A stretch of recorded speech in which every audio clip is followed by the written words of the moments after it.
गोजोनथाव खौरां क'क्राझार सहरनि जेडि र'डजों नांजाबनाय गोजोनपुरी रयेल इनफिल्ड श'रुमनि गोजौआव थानाय सेन्ट्रेल भारत सेवक समाजजों गनायथि होजानाय आइ आफा बिएम इनस्टिट्युट अफ पेरामेडिक्सआ नोंथांमोननो लानानै फैदों देहा जोथोन लाखिनायनि माखासे आयदा। लोगोसे 2025-26 मायथाइनि मुं थिसननाया सोलिगासिनो दं आरो फैगौ जोबथा फेब्रुवारि दानसिम मुं थिसननाया सोलिबाय थागोन।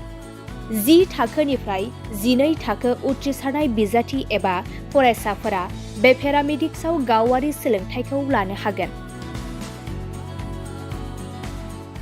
क'क्राझार सहरनि गोजोनपुरी एबा गांजेमा बाजारजों नांजाबनाय आइ आफा बिएम इनस्टिट्युट अफ पेरामेडिक्सआ नोंथांमोननि थाखाय गोदान मुं थिसननाय आयदाफोरा जाबाय BSS Diploma in Medical Laboratory Technology, BSS Diploma in Operation Theatre Technology, BSS Diploma in First Aid and Patient Care आरो BSS Diploma in X-ray and Imaging Technology।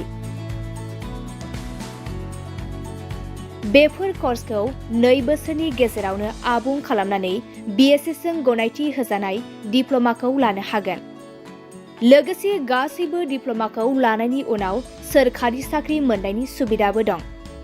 जुदि नोंथांमोना बेफोर कर्सनि थाखाय गोदानै मुं थिसननो गोसो दङब्ला आइ आफा बिएम इनस्टिट्युट अफ पेरामेडिक्सनि 9395899391 एबा 9821663110 मबाइल नम्बराव थोंजों सुरात लाहरनो हागोन।